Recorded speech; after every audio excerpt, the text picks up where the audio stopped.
Bem, estamos de volta aqui para o nosso segundo tempo, né? Que o Zoom derruba a gente em 40 minutos, mas a gente volta. E vamos dar continuidade, então. O Flávio estava comentando o terceiro parágrafo, né? Sobre a questão do mau uso do dinheiro. E abro aí, quem mais que quer comentar? Alguém mais quer comentar em cima do que o Flávio falou ou diretamente em cima do parágrafo? Eu queria falar uma coisinha rapidinho. Pode falar, João. Pode. Eu acho o seguinte, eu acho que não existe uma regra, né? Tem gente que tem muito dinheiro e é boa, sabe usar o dinheiro para o bem, como tem gente que tem muito dinheiro e não ajuda ninguém, como também tem gente que não tem dinheiro e ajuda, como também tem gente que não tem dinheiro e assim mesmo tem aquela ganância, aquela avareza, não com dinheiro, mas com as coisas que tem, que seria o dinheiro. Foi mais ou menos isso que eu entendi do parágrafo que a Ana falou aí. Perfeito, João. Você sintetizou o parágrafo. É o que ele fala ali. O homem não pode ser condenado pelas suas expressões financeiras. Exatamente o que você falou. Não é a quantidade de dinheiro que faz do homem bom ou mal. Nem para bem, nem para mal. Vai ser o uso. Foi o que você falou bem. Tem muita gente, às vezes, pobre, que não tem dinheiro, mas o pouco que tem é de uma avareza terrível. Não consegue dar uma xícara de açúcar para o vizinho. E existe o rico que também não se apega, que está sempre disposto a ajudar, está sempre disposto a dar oportunidades, né? Fazer desse mundo um mundo mais justo, como o Helder falou, né? Propiciando melhores oportunidades para todos, seja através de dar oportunidade a crianças de estudo e por aí vai, né? Então, é o que a gente vê. Realmente, o fato de ter muito dinheiro não é o mais importante, e sim o uso, né? O quanto esse dinheiro, tanto o muito como o pouco, o como ele te afeta, como ele faz de você uma pessoa melhor ou pior. Eu me lembro, em cima do que o João comentou aí, né, que eu acho que todo dinheiro preso, né, é claro que aí Deus vai cobrar de cada um pelo aquilo que sabe, né? Tem um grau de responsabilidade que é diferente entre nós, não é? Mas eu me lembro que o Flávio também falou sobre a questão do arrependimento, né? Que ao desencarnar, o problema, né, que a pessoa que deixa uma riqueza muito grande, ela pode ver os filhos se perderem por conta desse dinheiro, né? O mal que esse dinheiro pode causar aos familiares, né? Eu me lembro de um filme, A Lista de Schindler, não é isso? Acho que é isso. E que no final, esse filme é maravilhoso, não sei se vocês viram, que ele gasta toda a fortuna dele para corromper os alemães, para salvar a vida dos judeus.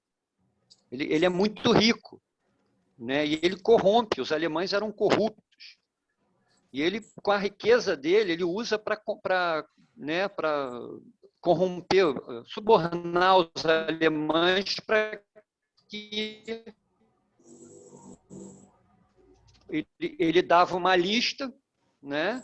O alemão ia lá, filho de Deus, né? E ele pagava por isso. Ele gastou a fortuna dele toda salvando vidas. E no final do filme, ele tem um anel que muito valioso no dedo dele, e ele chora. Falou: poxa, esse anel aqui eu salvaria a vida de mais alguns. Não é? Então, eu acho que isso é importante, mas eu acho que muito dinheiro preso, eu acho que isso vai incomodar bastante, né? Principalmente depois que desencarna, né? Que o espírito vai ver o quanto que ele ainda podia fazer de bem com esse dinheiro que não serviu para nada, ficou preso num cofre, né? Ou num banco, ou em imóveis, seja lá o que for. Então, isso é muito complicado. É perfeito. Em pensar que hoje em dia ainda tem gente que guarda dinheiro, né? Como você falou. Porque mal ou bem o dinheiro que está no banco, pelo menos esse aí não vai sumir. Alguém vai acabar recebendo de herança e vai ter uma nova oportunidade de fazer. Sem dúvida. Mas o pessoal, mas ainda tem pessoas avarentas também, que nem no banco guarda, né? Ou até pelo, como você falou lá no início, pela forma que ela ganha aquele dinheiro, né? Como o dinheiro muitas vezes é ilícito, então ele tem que receber em dinheiro, não pode botar no banco. Aí bota no cofre, bota no colchão, sei lá onde é que bota, e aí esse dinheiro pode ser que ele realmente se perca, né?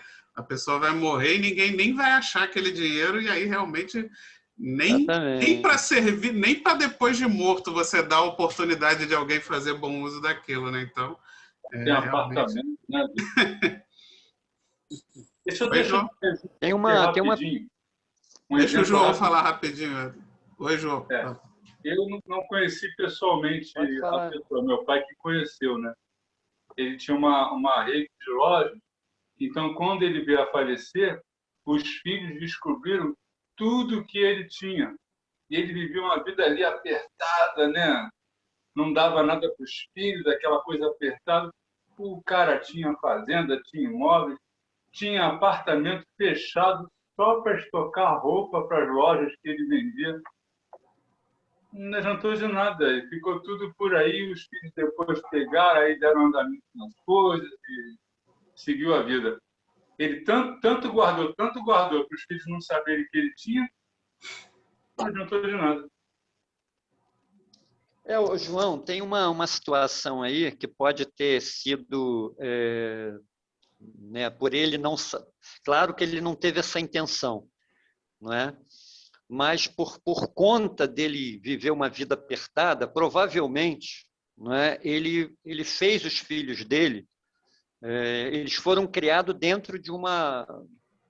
Não houve tanta facilidade para os filhos, né, pelo que você está falando. Então, isso não deixou de ser uma coisa positiva. Você está entendendo? Você está entendendo o que eu estou querendo dizer? Talvez, se ele fosse uma mão aberta, ele talvez criasse os filhos, claro, repito, talvez não tenha sido a intenção dele, mas se ele usa esse dinheiro para dar facilidade para a família e para os filhos, né, talvez tivesse sido um mal maior ainda. Né? Embora, repito, não tenha sido, talvez, o problema dele era a avareza mesmo, ele tinha medo de que os filhos provavelmente tomassem o dinheiro dele. Né? Eu acho que ele se perdeu, porque não é, eu entendi o que você falou, não é assim, tá tudo convejada, tem que ensinar o filho a conquistar as coisas. Exatamente. Eu entendi. Mas ele extrapolou esse ponto, entendeu?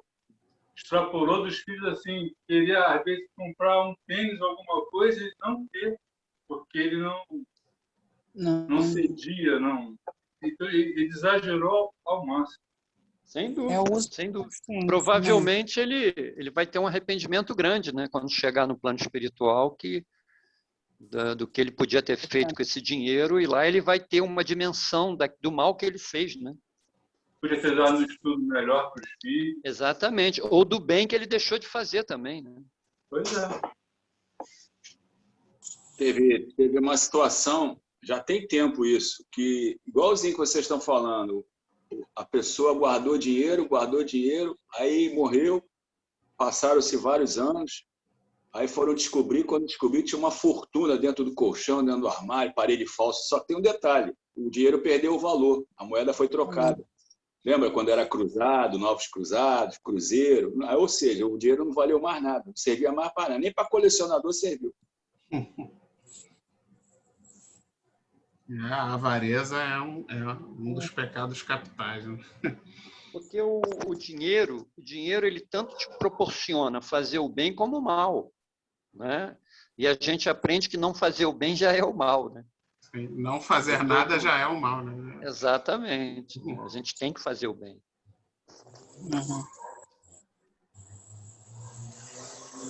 Então, vou compartilhar a tela para nossa irmã Ana Cláudia poder ler o último parágrafo do estudo de hoje.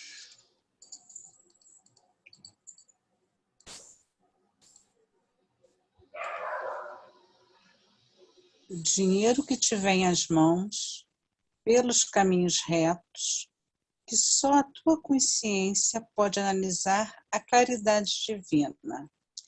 É um amigo que te busca a orientação sadia e o conselho humanitário.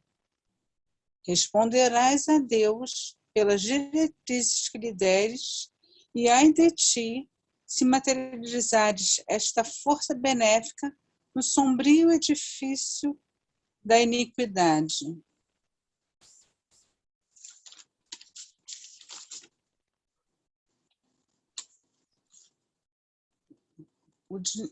O dinheiro que é fruto do nosso suor, ganho com dignidade, né? Como foi colocado, né? Com dignidade e com responsabilidade. Ou até mesmo uma herança, sempre deve ser empregado de forma correta. Precisamos sim nos sustentar e até um pouco de conforto, mas sem exageros. Olhar para o lado e ver que os nossos supérfluos podem virar algo de necessidade básica para um irmão. Ao invés de nos acorrentar nos prendendo ao bem material, vamos galgar ao encontro do Cristo com os ensinamentos que ele nos põe, fazer o bem sem olhar a quem, fazer o bem sempre. É essa a minha conclusão desse parágrafo. Olha, gente, a responsabilidade com relação ao dinheiro, ela é muito grande. Você tem uma passagem no Evangelho que Jesus fala para fazer o bem com o recurso da iniquidade. Então, mesmo que você tenha conseguido ganhar dinheiro de forma iníqua, né, desonesta, vamos dizer assim, faça o bem, nunca é tarde. Como um político que rouba o dinheiro, não é? Mas ele tem a oportunidade de com esse dinheiro, já começar a se redimir, né, fazendo o bem. Você vê, tem políticos aí, eu me lembro do Maluf, né, que ele é acusado de desvio de dinheiro público, mas ele fez muita coisa em benefício de muitas famílias carentes. Então, com certeza, né, a gente não aprende que o bem que a gente faz vai ser o nosso advogado. Então, com certeza, ao desencarnar o Maluf, muita gente vai orar por ele. Entendeu? Porque ele pode ter desviado dinheiro público. Eu não sou juiz, então não estou aqui para julgar ninguém. Mas ele também conseguiu fazer muita coisa quando foi, se eu não me engano, prefeito ou governador de São Paulo. Né? Então, você vê, Jesus aconselha, mesmo com os recursos da iniquidade, a gente sempre fazer o bem, sempre, nunca é tarde. Mesmo que esse dinheiro foi ganho de forma ilícita. Comece a fazer o bem, comece a usar ele para o bem. Não deixa de ser uma forma de você já estar se redimindo, né? Tem a experiência de Zaqueu também, né? Zaqueu, quando Jesus esteve na casa de Zaqueu, Zaqueu se arrependeu e prometeu que iria distribuir parte da fortuna dele para os pobres. E foi assim que ele fez.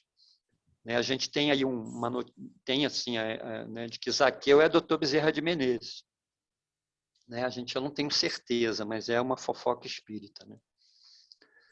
Então, mesmo que você vê, o Zaqueu, ele conseguiu aquela fortuna toda com falcatrua. Na época, se eu não me engano, ele era um cobrador de impostos, se eu não me engano. Entendeu? Então, ele explorou muita gente. Né? Mas, no final, ele se arrepende, né? E consegue, com essa riqueza que foi fruto de forma ilícita, ele consegue ajudar muita gente e se começa ali a se redimir, né, do mal que ele fez e usar essa riqueza, né, para já começar a consertar os erros. Né?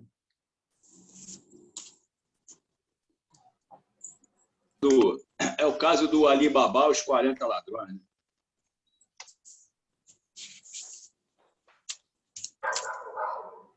Né? O exemplo de Zaqueu foi perfeito, né? De alguém que adquiriu esse dinheiro de uma forma não tão lícita, apesar que lá na Bíblia não especifica, né, se ele realmente cometeu algum crime ou se era só por ele ser cobrador de impostos, né? Ou qual foi o tipo de crime, né? Mas ele claramente se demonstra ali para Jesus arrependido de ter cobrado os impostos da forma que ele cobrava, né? E fez questão de devolver o que ele considerou que ele fez de injusto para com os outros. E certamente, né, a gente não pode voltar atrás, né? Todos nós aqui, se em algum momento de nossas vidas a gente cometeu alguma ilicitude e de alguma forma conseguiu algum dinheiro com isso, você não pode mais voltar atrás, você não pode mais desfazer o que você já fez, mas você pode se arrepender, principalmente, que é para não fazer mais. E sim, se você está com esse dinheiro ainda em sua posse, você pode sim fazer agora um bom uso dele, para que você, de alguma forma, já inicie o seu processo de reparação do mal e, principalmente, todo aquele dinheiro novo que você obter daqui para frente, que não é mais fruto de iniquidade, principalmente esse novo, você agora também, né, como ele bota ali no último parágrafo, fazer dele uma verdadeira bênção, né? Fazer desses recursos que vêm de forma lícita realmente como um dom de Deus, como uma oportunidade de você repartir, melhorar, fazer dessa sociedade uma sociedade melhor. Eu fico muito preocupado, eu dou sempre exemplo da criação de filhos, né? Eu tenho uma extrema dificuldade de conseguir, assim, qual é a melhor maneira de eu conseguir criar meus filhos nesse mundo, porque a gente vive hoje num mundo de disputas, né? Onde você bota o seu filho e desde a escola, a própria escola já ensina para o seu filho que ele tem que ser o melhor, que ele tem que passar no vestibular, que ele tem que ser melhor que o outro, e aí depois a gente sabe que o mundo profissional também tem muito desse espírito competitivo, e a gente fica realmente muitas vezes numa encruzilhada, né? Do que eu faço? Como é que eu crio meu filho? Como é que eu tento, mesmo dentro desse processo, tentar chegar nesse ponto de equilíbrio, né? Onde é importante, sim, que ele se esforce, que ele estude, para que ele, de alguma forma, se destaque, mas, ao mesmo tempo, não tentar não alimentar que esse objetivo é para ser o melhor, né? E sim para que ele possa, como o Flávio falou, desempenhar melhor. Porque é importante que ele estude, é importante que ele seja bom, mas não para ele ser o melhor que os outros, e sim para que ele esteja qualificado para desempenhar da melhor forma possível o seu papel dentro da sociedade, seja na profissão que ele escolher, seja na tarefa que ele for fazer, ele está realmente o mais habilitado, o mais capaz possível, mas não para ficar rico, não para ser melhor que os outros, não para mandar em ninguém, e sim para exatamente fazer o bem. Porque se você, por exemplo, escolhe ser médico e você se dedica, você se estuda para ser o melhor, você automaticamente vai conseguir ter a capacidade de salvar mais vidas, de dar o medicamento mais correto, de não errar no diagnóstico, né? Mas é realmente é muito difícil, né? Eu que tenho pelo menos aí 2 filhos pequenos, eu fico numa dificuldade de como chegar nesse ponto de equilíbrio, né? Acredito que seja a dificuldade de todos vocês também, né? Com quem está tendo que criar criança. Ô Vitor, eu não sei o tempo que tem aí, mas eu posso ler aqui uma questão do Livro dos Espíritos? Pode. É na questão 816. Estando o rico sujeito a maiores tentações, também não dispõe, por outro lado, de mais meios de fazer o bem? E aí a resposta dos espíritos: mas é justamente o que nem sempre faz. Torna-se egoísta, orgulhoso e insaciável. Com a riqueza, suas necessidades aumentam, e ele nunca julga possuir o bastante para si unicamente. Tem isso também, quanto mais tem, mais quer. Tem uma história de um irmão que pedia riquezas ao plano espiritual para ele poder fazer, né, ter mais condições de ajudar. E o alto foi dando essa condição para ele. E ele nunca era o suficiente. Quanto mais vinha, mais ele queria, o tempo passou e no final ele não fez foi nada. Entendeu? Então a gente também não pode se iludir com isso, de ficar pedindo riqueza para fazer o bem, não é? E no final as nossas fraquezas, é complicado isso, né? Continuando aqui, ó, a alta posição do homem neste mundo e o ter autoridade sobre os seus semelhantes são provas tão grandes e tão escorregadias como a desgraça, porque quanto mais rico e poderoso é ele, tanto mais obrigações tem de cumprir, ó. E tanto mais abundantes são os meios de que dispõe para fazer o bem e o mal.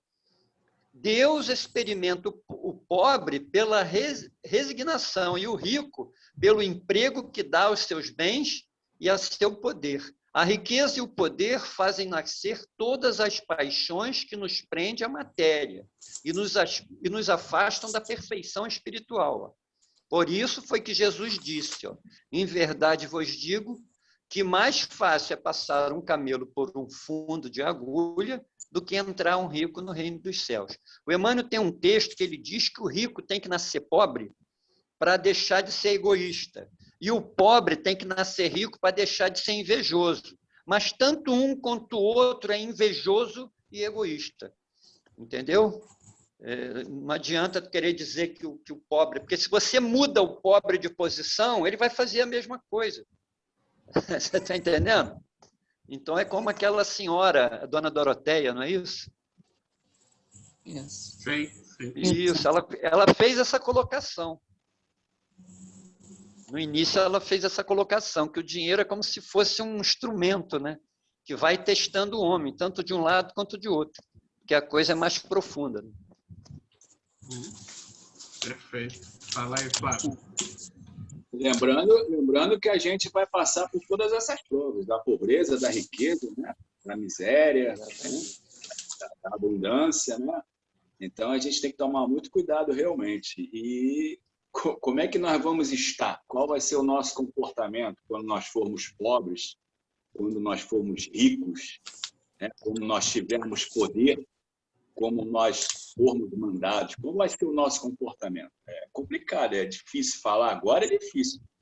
Hoje mesmo a gente não sabe, a gente não conhece, né? Eu estava até escutando na Rádio Rio de Janeiro hoje uma palestra ali, na verdade não era nem palestra, era perguntando aos ouvintes, né, do programa, e estava falando do autoconhecimento. Será que a gente se conhece?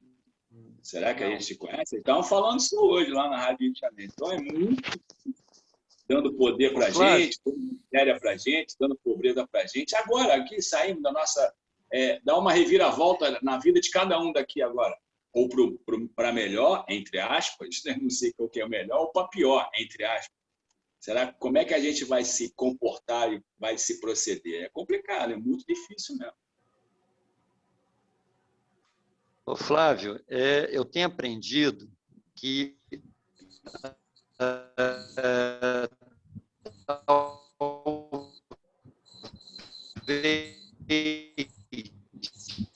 eu boto talvez para... Vejo muitos irmãos tendo certeza absoluta de determinadas situações. Não, eu tenho certeza que disso eu não faço mais, que isso eu já superei.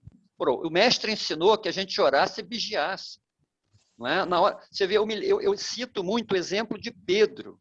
Pedro ficou sentido com Jesus. Ele ficou sentido, mas não chegou lá na hora, Então, quando ele negou. Eu vejo até um crime hoje, quando eu vejo um crime, eu falo, em que circunstâncias eu cometeria um crime, até mesmo de morte contra o meu irmão? Então, hoje eu tenho muito cuidado com isso, porque a gente não se conhece. O que estaríamos fazendo agora se fôssemos bilionários? Será que estaríamos numa reunião dessa falando de evangelho, falando das coisas de Deus? Muito pouco provável. Não vamos nos enganar. O dia é o que você acabou de falar aí. Vamos nos preparar para as provas. Vamos ter mais cuidado. Não é? A gente está longe da perfeição. A gente coloca uma meta acima das nossas possibilidades. Né? Não é... Por isso a nossa dificuldade, as nossas decepções.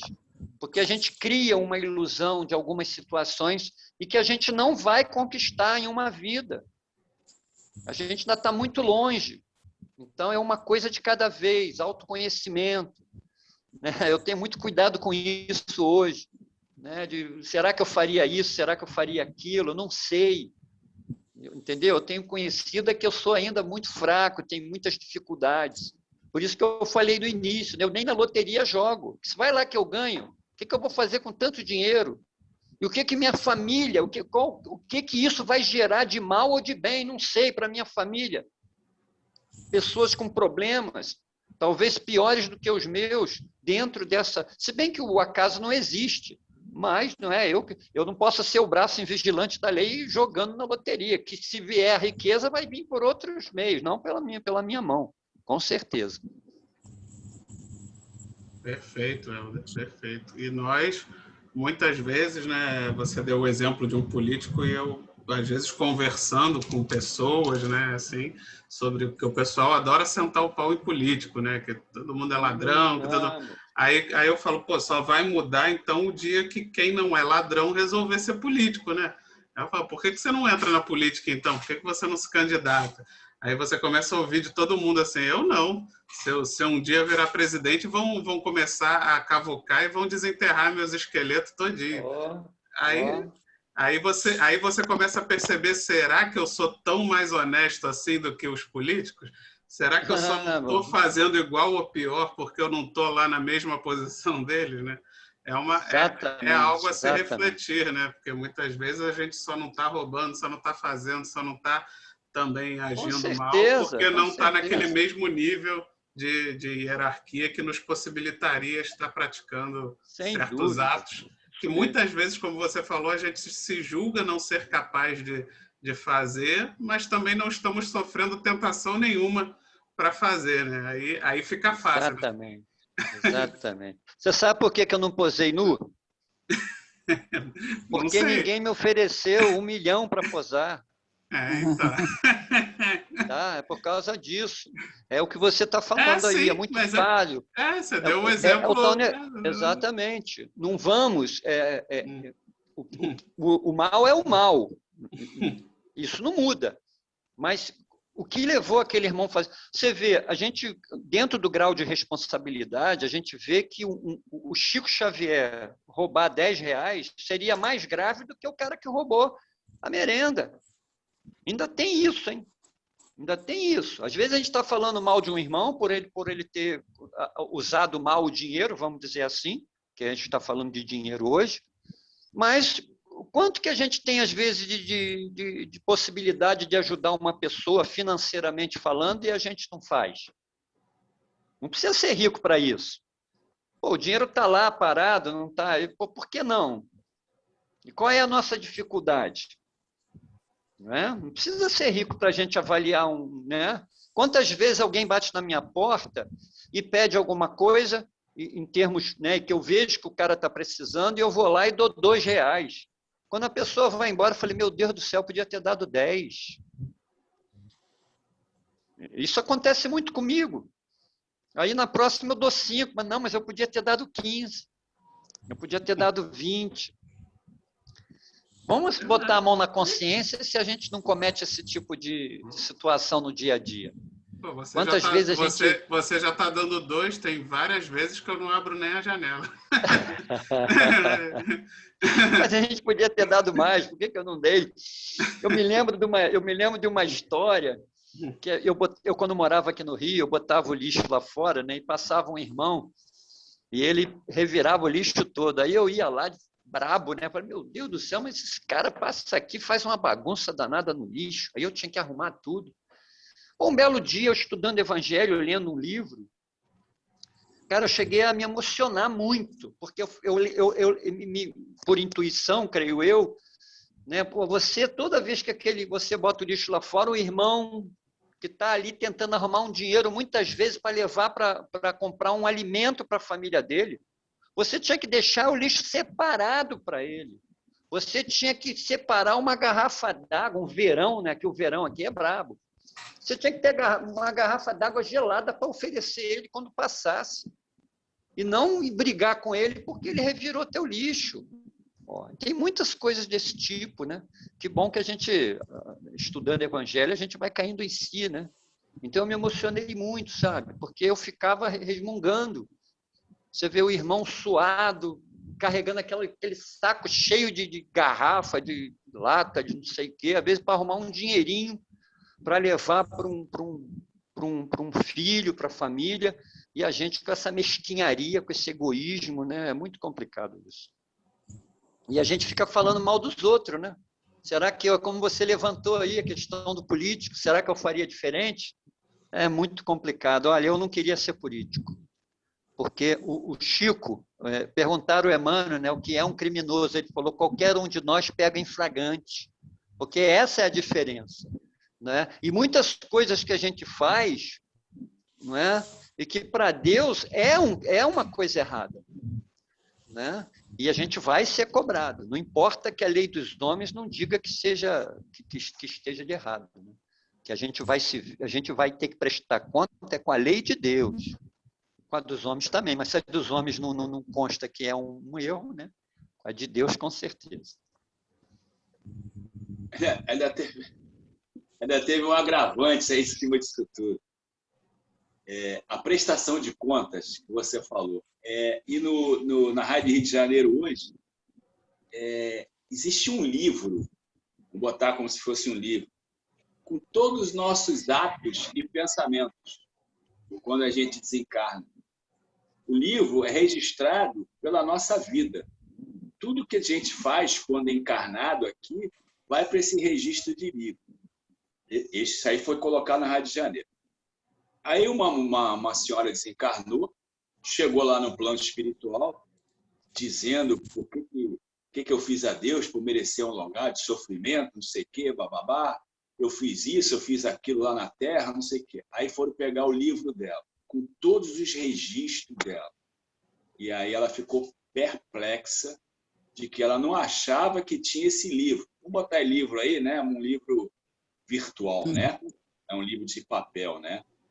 É um livro de todas as anotações da vida dela, quando encarnada, de outras vidas. E o detalhe, tintim por tintim, em seus atos e seus pensamentos. Aqui.